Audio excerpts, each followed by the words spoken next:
Good morning, नमस्कार। Banking एवं कराधान, banking and taxation. Banking taxation क्या है? ये अध्याय है, पाठ है गणित विषय के अंतर्गत। ये कक्षा 10वीं के विद्यार्थियों के लिए है। कक्षा 10वीं में बैंकिंग और कराधान इस अध्याय से संबंधित गणित जो प्रश्न है वे हल कराए जाते हैं। ये प्रश्न मैंने छत्तीसगढ़ पाठ्य पुस्तक निगम वहाँ किताब से मैंने प्रश्न लिया है और ये वीडियो हम छत्तीसगढ़ से जारी कर रहे हैं। क्या प्रश्न है? देखिए, नवीन का वित्तीय वर्ष 2013-14 में वार्षिक वेतन 7,20,000 रुपया है। वह सामान्य भविष्य निधि खाते में 4,000 रुपया मासिक जमा करता है। 20,000 रुपया वार्षिक जीवन बीमा की किस्त जमा करता है। 30,000 रुपया राष्ट्रीय बचत पत्र में निवेश करता है। अनाथ आश्रम में 15,000 रुपये दान करता है, जिसका 50% कर मुक्त है। तो उसके द्वारा वर्ष के अंत में देय आयकर की गणना कीजिए। आयकर दरें निम्नानुसार है। इसमें 3 कॉलम दिए गए हैं। इसमें कर योग्य सीमा 2 लाख रुपये तक आयकर जो है कोई आयकर नहीं है, कोई टैक्स नहीं लगता। 2,01,000 रुपये से 5 लाख रुपये तक 10% टैक्स लगता है और 5,01,000 रुपये से 10 लाख तक 20% टैक्स लगता है। 10 लाख से अधिक होने पर 30% टैक्स देना पड़ता है। इसके पश्चात कुछ और टैक्स हैं। शिक्षा उपकर देय आयकर का 2% लगता है। माध्यमिक और शिक्षा उपकर देय आयकर का 1% लगता है और कहते हैं कि सभी बचत में 1 लाख रुपये तक कर मुक्त है। ये इतने सारे प्रश्न हैं। देखने से ऐसा लगता है सवाल जो है बहुत बड़ा लंबा सवाल है, लेकिन लंबा तो है, लेकिन बना सकते हैं। हम ये कहते हैं आप प्रयास करेंगे जरूर बना लेंगे, आसानी से बना लेंगे। चलिए देखते हैं इसके प्रश्न को।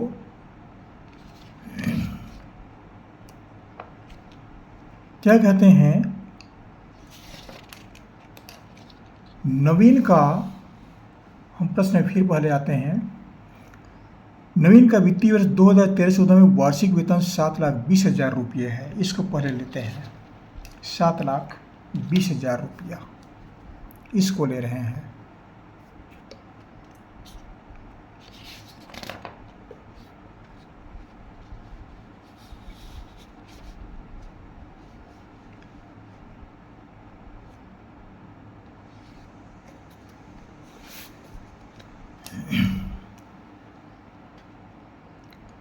तो इस प्रश्न को हल करने के लिए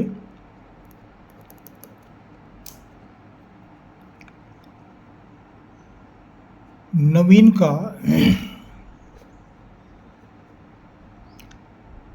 वार्षिक वेतन माने 1 वर्ष में कुल प्राप्त वेतन, ये है 7,20,000 रुपया।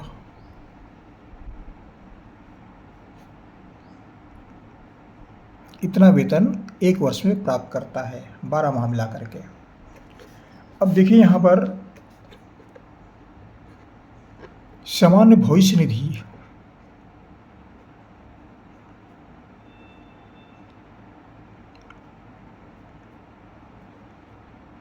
भविष्य निधि खाता में जमा राशि ये है 4,000 रुपया प्रति माह। अब 1 वर्ष में 12 माह होते हैं तो कुल कितना जमा हो जाएगा? 12 को हम 4,000 से गुणा कर देंगे, बराबर ये हो जाता है 48,000 रुपया।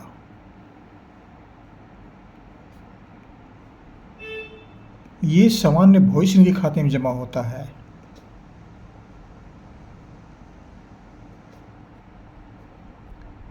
भविष्य निधि खाते में 48,000 रुपया जमा होता है।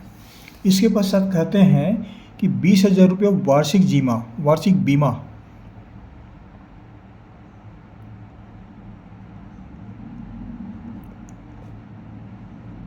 बीमा राशि ये जो है 20,000 रुपया है। इतना शासन खाते में फिर जमा करता है बीमा राशि। इसके पश्चात 30,000 रुपये राष्ट्रीय बचत पत्र,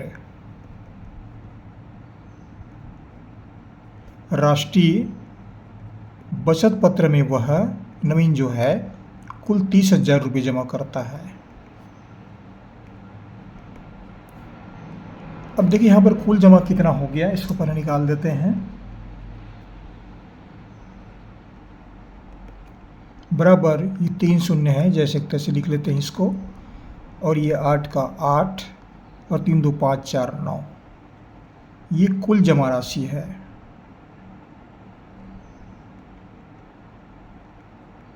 ₹98,000 वह जमा करता है। अब इसमें 1 लाख तक छूट है।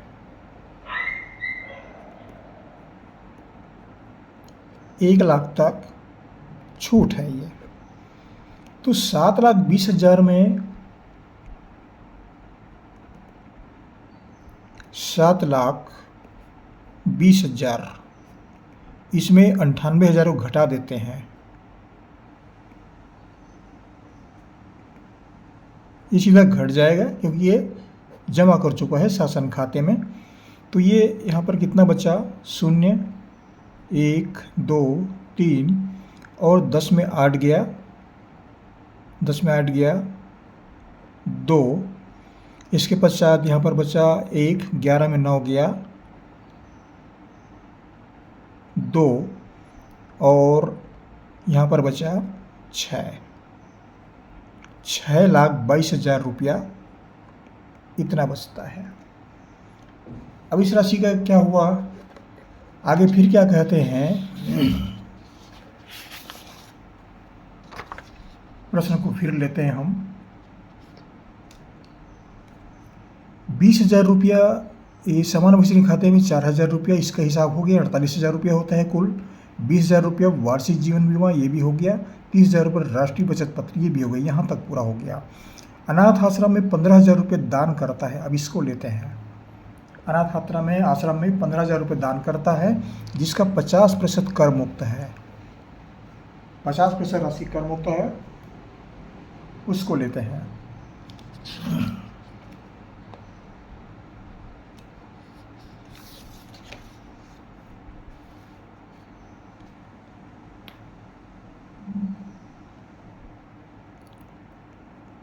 वृद्धाश्रम में दान किया गया दान, ये है 15,000 रुपया। इसका 50% टैक्स लगता है, तो इसको लिखेंगे 50/100। 50% मतलब 50/100। ये 0 से 0 कट जाएगा। 5 एकम 5, 5 दूनी 10, 2 एकम 2 और ये 2 सत्ते 14 बच गया 1, 2 पंचे 10, 2 शून्यम 0, 7,500 रुपये। दान बराबर हुआ 7,500 रुपया। अब ये राशि फिर घट जाएगा 6,22,000 में, इसमें से फिर घटा देंगे 6,22,000, इसमें से घट जाएगा 7,500।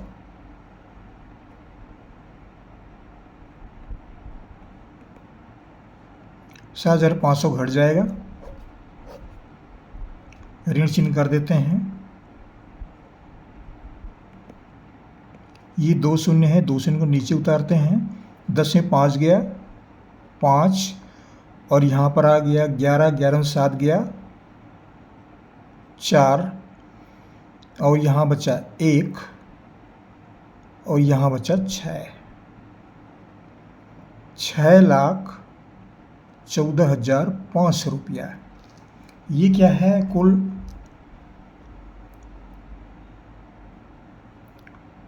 कुल कर योग्य आय।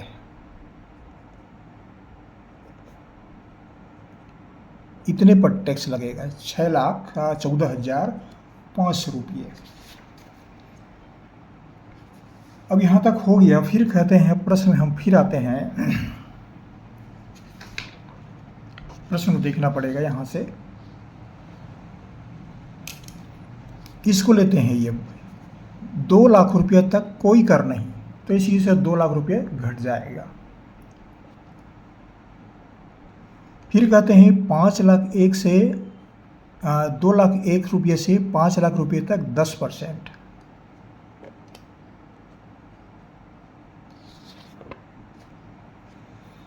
और ये जो है किस सीमा में आता है, ये सीमा इसकी क्या है बता देता हूँ मैं। ये 5,01,000 से 10,00,000 रुपया इस सीमा में आता है, ये 20% की सीमा में आता है ये।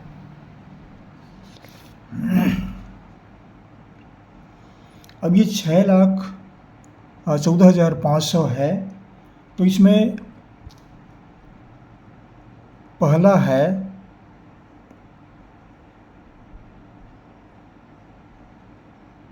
2,00,000 रुपये तक कोई कर नहीं।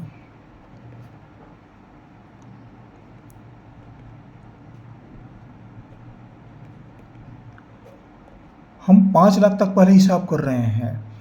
अब अगला 3,00,000, दूसरा आता है 2, 3, 5,00,000, तो हम 5,00,000 तक पहले हिसाब कर रहे हैं। 3,00,000 रुपये का 10%, तो 3,00,000 रुपये का 10% कितना हो जाएगा?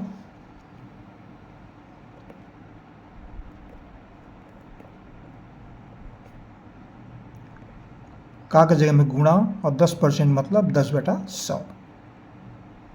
कटा देते हैं इसको, 0 से 0 कट जाएगा, ये 0 से ये 0 कट जाएगा, कितना बचा? ये बच गया 30,000 रुपया।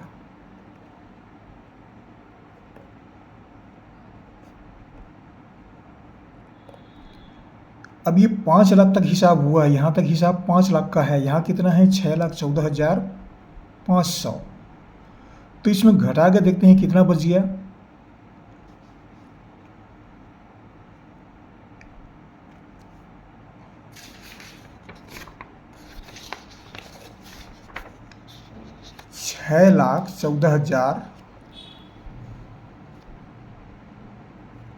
$6,14,500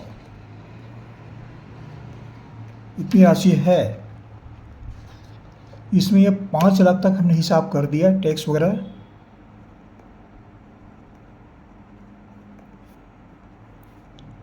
कितना बच गया? 0 और 0, 0, 5 का 5, और यहाँ पर 4, 1 और 1, 1,14,500 रुपया इतना बच गया। अब यहाँ पर 1,14,500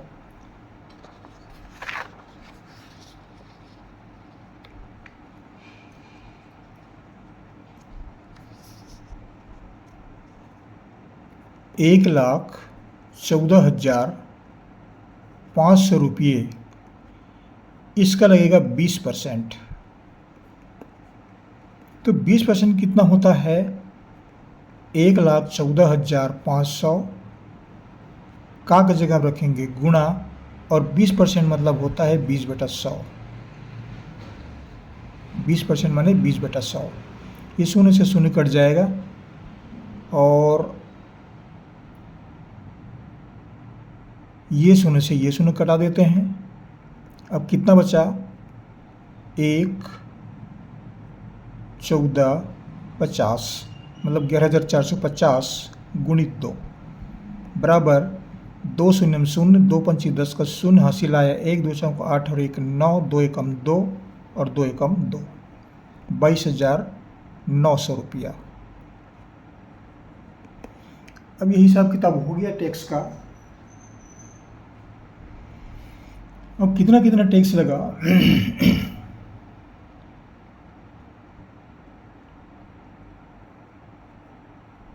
कुल देय आयकर, कुल देय आयकर कितना लगा है, इसको पहले हिसाब लगाते हैं।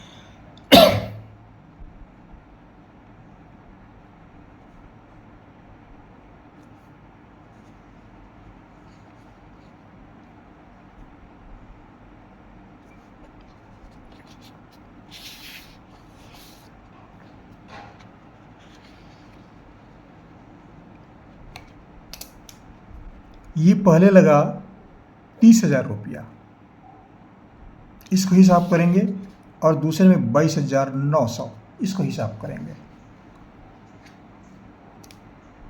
जोड़ देते हैं, कुल कितना होता है 30,000 रुपया और 22,900 रुपया।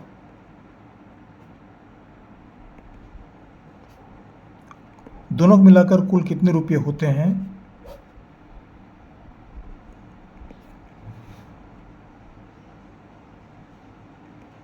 2 शून्य को नीचे उतारते हैं। यहाँ पर 10 में 9 गया 1 और यहाँ पर बच गया 9, 9 में 2 गया। जोड़ रहे हैं इसको ना, शून्य का शून्य, डबल शून्य और ये हो गया 9 हो गया। जोड़ रहे हैं इसको,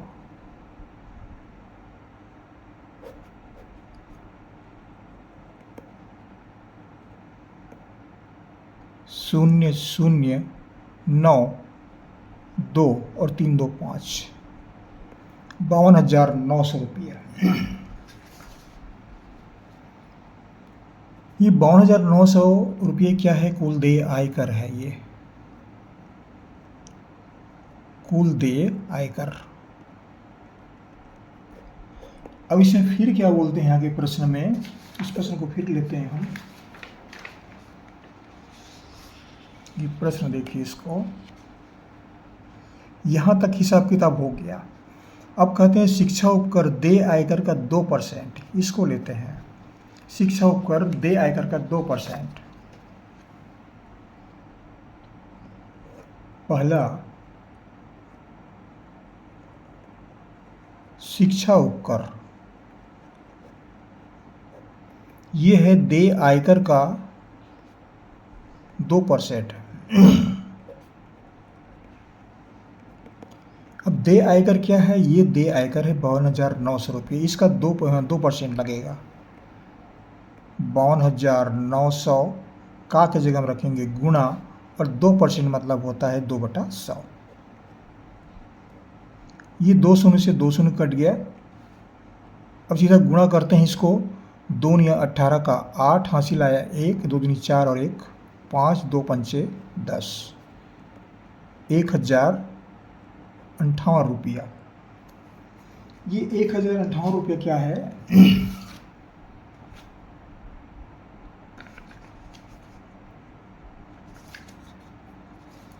1,058 रुपये जो है वो शिक्षा उपकर।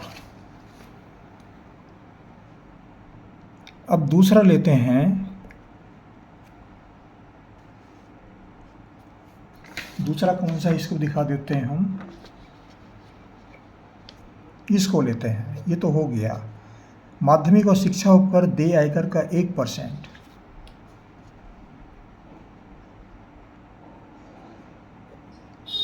माध्यमिक और उच्च शिक्षा उपकर, ये जो है देय आयकर का 1%। अब ये देय आयकर कितना है, ये 52,900 रुपये, ये वाली राशि। इसका 1% फिर लेंगे। 52,900 1% मतलब का जगह में गुणा और 1% मतलब 1/100। ये 2 शून्य से 2 शून्य कट जाता है, बराबर कितना बचा 529 रुपया।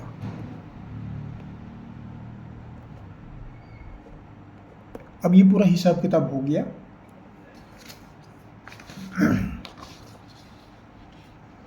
यहां तक हिसाब किताब कर लिया। क्या करें, बचा सभी बचत 1 लाख रुपए तक कर मुक्त है। ये 1 लाख रुपये क्या है, 1 लाख रुपये जो है तो दिखा रहे हैं, थोड़ा समय लगता है इसमें।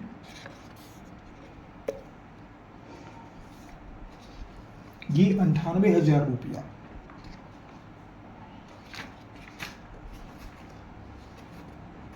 चलो ठीक है, बाद में दिखाएंगे इसको। अब इसमें कुल देय आयकर, कुल देय आय कितना हुआ, कुल देय आयकर, कुल कितना टैक्स लगेगा। यहाँ पर हुआ ये 52,900 रुपये। इसका हिसाब करेंगे। 52,900 रुपया। और दूसरे में आ गया, इसको हिसाब करेंगे, 1,058 रुपया, 1,058 रुपया। और तीसरे में आ गया 529 रुपया। ये जो है माध्यमिक शिक्षा उपकर है, 529 रुपया।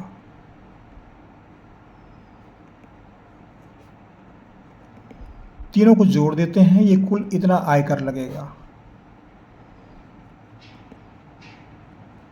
बराबर 9 8 17 का 7 हासिल आए 1, 5 2 7 और 1 8, 9 5 14 का 4 हासिल आया 1, 2 1 3 और 1 4 और ये 5। कुल मिलाकर कितना हुआ? 54,487 रुपया। ये कुल देय आयकर है, कुल देय आयकर। मतलब शासन को इतना रुपया टैक्स, आयकर, इनकम टैक्स, ये उत्तर है, इतना रुपया इनकम टैक्स, 54,487 रुपया टैक्स जो है नवीन को देना पड़ेगा। ये प्रश्न में देख रहे हैं, ये सब ना थोड़ा सा लंबा तो जरूर लगता है, लेकिन थोड़ा समझना पड़ता है इसको, ये कॉलम को। और 1 लाख रुपए ये जो कर मुक्त दिया है यहाँ पर, ये वाला राशि, ये 98,000 रुपया टैक्स है। कौन कौन सा? इसको जोड़े हैं 4,000 रुपया, ये हुआ 12 महीने का 48,000 रुपया, और 20,000 वार्षिक बीमा और 30,000 राष्ट्रीय बचत पत्र है। ये तीनों मिला करके कुल 98,000 रुपये होते हैं। और ये 1 लाख रुपये की सीमा में आते हैं, ये 1 लाख रुपये की सीमा में आते हैं। तो ये 98,000 रुपया जो है वो छूट हो जाएगा। ये कहने का तात्पर्य है। ये इतनी बातें स्पष्ट है और ज़्यादा नहीं बताना पड़ेगा, थोड़ा प्रयास करेंगे, मेहनत करेंगे। और इस तरह के प्रश्न जो है परीक्षा में आते रहते हैं भाई, हम बता रहे हैं आपको, परीक्षा में एक न एक प्रश्न जो है परीक्षा में आता ही है। ये बैंकिंग कराधान का जो प्रश्न है कक्षा 10वीं के विद्यार्थियों के लिए आवश्यक है, और एक न एक प्रश्न आते ही हैं, निश्चित रूप से आते हैं ये।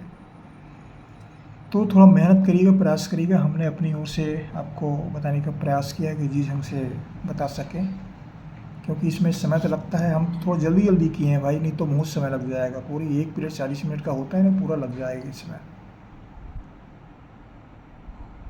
आशा करता हूँ ये गणित आपके लिए लाभदायक सिद्ध होगा।